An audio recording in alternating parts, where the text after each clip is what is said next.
पंजरली देव की कथा, वराह का श्राप और वरदान। दक्षिण भारत की धरती पर ऐसी कई दैवी शक्तियाँ हैं जिनकी कहानियाँ आज भी लोगों के हृदय में जीवित है। ऐसी ही एक अद्भुत कथा है पंजरली देव की, जो भगवान वराह अवतार का ही एक रूप माने जाते हैं। लेकिन क्या आप जानते हैं, यह देवता एक श्राप से उत्पन्न हुए थे।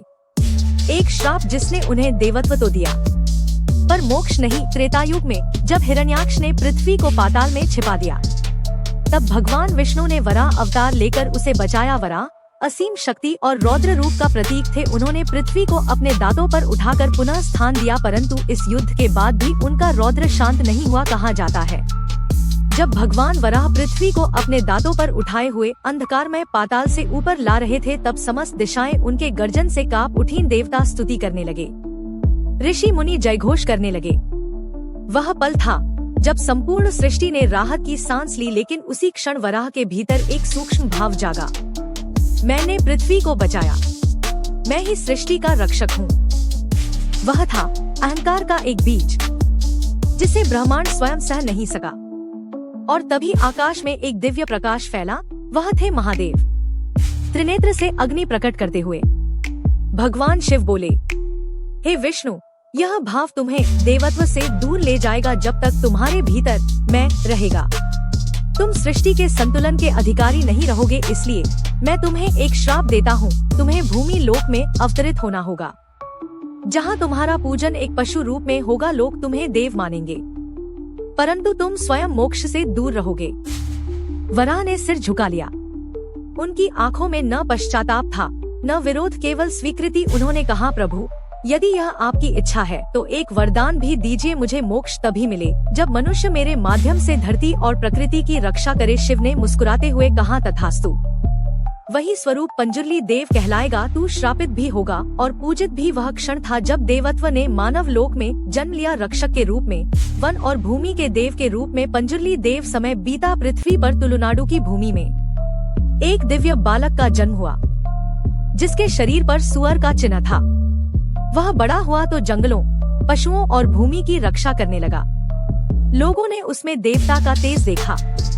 वह था पंजरली। वह पशु और मनुष्य के बीच का सेतु बन गया, वनों की रक्षा करने वाला, खेतों की उर्वरता बढ़ाने वाला। इसलिए उसे कहा गया भूदेवता, वन देवता और रक्षक। पंजरली देव को शांत रखना बहुत आवश्यक था, क्योंकि कहा जाता था यदि उनकी उपेक्षा की जाए तो वे रौद्र रूप धारण कर खेतों और पशुओं को हानि पहुंचा सकते हैं।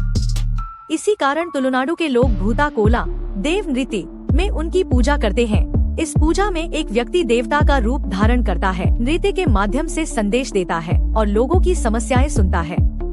यह केवल एक नृत्य नहीं, देवत्व और मानव के मिलन का उत्सव है। भगवान शिव ने कहा था, तू श्रापित है, परंतु तेरे भीतर ही मुक्ति का मार्ग है। इसलिए पंजरली देव जहाँ जाते हैं वहाँ भूमि शुद्ध हो जाती है, वातावरण पवित्र हो जाता है और हर नकारात्मक ऊर्जा समाप्त हो जाती है। कहा जाता है जो व्यक्ति सच्चे मन से पंजरली देव की आराधना करता है, उसे भूमि, पशु और परिवार की समृद्धि प्राप्त होती है। कर्नाटक की भूमि पर आज भी ऐसी असंख्य कथाएं सुनाई जाती हैं, जहां पंजरली देव ने अपनी शक्ति से मानव और प्रकृति दोनों की रक्षा की। कहा जाता है जब कभी खेतों पर संकट आया, फसलें मुरझाने लगी या वर्षा ने वर्षों तक मुंह मोड़ लिया, तब गांव के लोग पंजरली देव से प्रार्थना करते। ढोल बजते, दीप जलते और भूता कोला का आयोजन होता।